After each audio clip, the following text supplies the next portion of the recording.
We're leaving Zion National Park. We're currently in Springdale. Just left the hotel.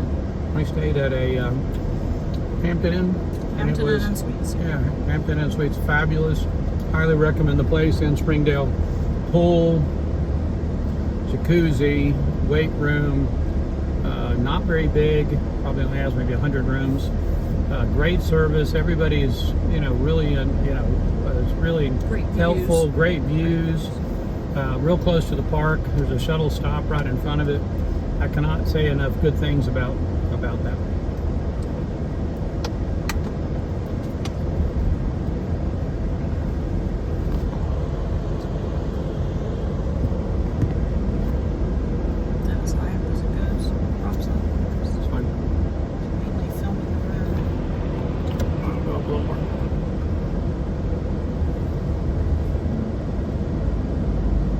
The hotel had a free breakfast. That was included, and it was a good breakfast. It wasn't the kind of cold continental that we had back a couple of hotels ago. The hotel had eggs, normally some kind of meat, and normally a starch, which was all excellent. I think I enjoyed every meal. They leave out tea and coffee all day long, water all day long, snacks for the trails. Again, I can't say enough good things about the Hampton Inn in Springdale. And we're still kind of working our way out of Springdale right now. Springdale's kind of a very long little stretch here. But it's got a nice commercial district down past the hotel. So between the hotel and the Zion National Park, it's about a mile or so. And there's a nice commercial district that you can find probably 10 restaurants. Most of the restaurants are not open during the daytime. I want to warn you, if you decide you want to go out to lunch, you got to really hunt to find a restaurant that's open for lunch. It's so beautiful here. There is a Subway in Springdale. A lot of little, probably our favorite restaurant, I think, was Bit and Spur. We ate there 2 nights. It's directly across the street from the hotel we stayed at. Excellent food, reasonably priced, good beer. There's nothing better than getting off the hiking trail and having a beer to kind of try and rehydrate. So we did the Narrows yesterday, the Narrows Trail, and we left the hotel at 8 in the morning, got back around 5 p.m., and that's with shuttle rides, double shuttle rides, and we hit the ground about 9:15 at stop number 9 in Zion National Park, and made it back to the shuttle at 4 o'clock, but it still takes you about an hour to get back to your room, but through 2 different shuttle services. You got your shuttle service that's in the park, and then you got your shuttle service that's for Springdale only. And again, there's about 6 or I think there's 8 stops in Springdale where they'll drop you off almost in front of wherever you're staying. A lot of hotels. None of them are really huge. They're all more like lodges, with about 100 rooms. But I didn't see any massive resort, that you might find in Orlando or, some other visitor center or some other city. Only issue yesterday was it got a little warm. We started at about 60 degrees in the morning. The water was freezing as we hiked through the water, and you get wet, and you come out of the water and you were just freezing. And then during your hike, and then by 2 o'clock it's about 100 degrees if you're not in, if you're not covered by a shade. So about 100 degrees in the afternoon. So, but again, this is the little town of Springdale, which goes on for about 6 or 8 miles. It just kind of meanders through a canyon, and we're heading off towards Hurricane, Utah, and then eventually we're going to route ourselves around this ridge to the right, and then we'll start heading about 10 miles to the west, and then we'll loop ourselves back up towards start heading up towards Interstate 15, which will take us all the way into Salt Lake City. So our next stop is Salt Lake City for a family visit for a few days, and then we're off flying off on Saturday.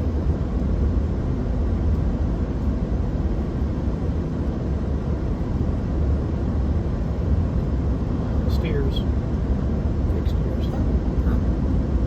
The big horns.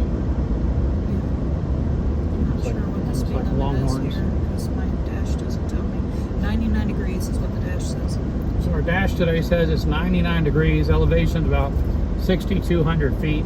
We've been in elevations of between 62 and 6,500 feet for our whole trip here in Zion National Park. Wow, that's a view there.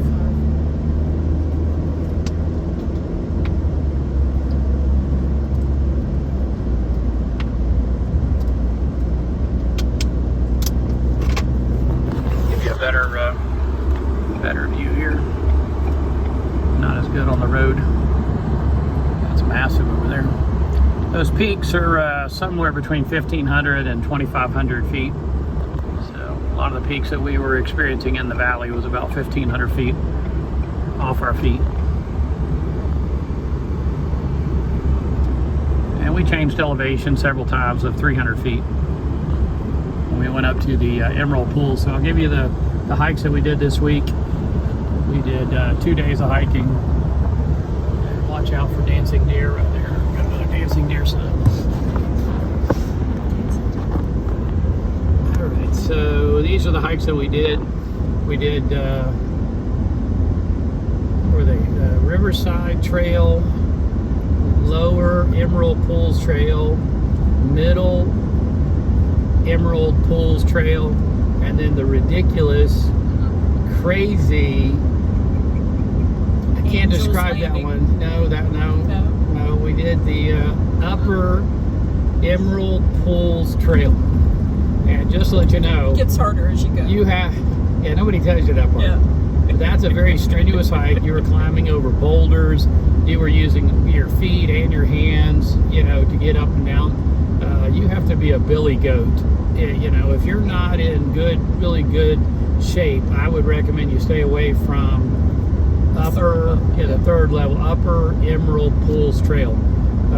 The first one, the lower, I think is fabulous, but the middle one started to take it's all stairs is all it is. Just all stairs. Sorry about that, folks. All stairs. I'll get you some back up. We had a small collision with the dash. So it's all stairs pretty much for the middle, but the third one, those Upper Emerald Pool trails, is nothing but obstacles, boulders, uneven ground, sand, slipping, and again, you have to be really in good shape to be able to, and I can tell you, I was huffing and puffing going, I was thinking to myself about halfway up, why am I doing this? This is just killing my body. And we got through it, and Less oxygen as you go. Yeah, there's less oxygen, at that height, so it just took more energy to get it all done. So, and then let's see, what else did we do? And then we came back and yesterday we did the Riverside Trail, and then we did the Narrows. And I'll tell you a little bit about the Narrows and my experience with the Narrows. It was. I guess the word was amazing. It was hard to envision as the canyon narrows from about, at your hotel room, the canyon's a mile wide. And then by the time you get into the park, it's a half mile wide. And then by the time you get to the Narrows entrance, it's maybe 100 yards wide. But as you're going through the Narrows, it just keeps getting narrower and narrower, and at the end when we finished, it couldn't have been more than 20 feet across, and then overhead it was even narrower overhead. So it was nice, because you had less heat to deal with, but it was just an experience of if you're claustrophobic, towards the end it can be a little claustrophobic, and I hear it even gets worse the farther you go up, that it just keeps getting narrower and narrower. We took the right-hand fork, so we went up about 3 miles of crossing over boulders, walking through water, and then we took the right-hand tour, which is like over, what is it called, Olivia? Orderville Canyon is the one we did off to the right, and we got up about a half a mile and just saw the biggest boulders you can imagine, and people were trying to maneuver over those boulders, and it was just, outside of my comfort zone. I was already wore out. And at that point, we had been going for 4 hours. So it took us 4 hours to get about 4 miles before we gave up. And then we turned around and really sped through the process, not looking up anymore, because all you want to do is look up when you're walking. You want to stop and take pictures. And so on the way back, we tried not to look up, and it was about 2 hours to do the 4 hours, or that 4 miles. So I guess that's about 2 miles an hour.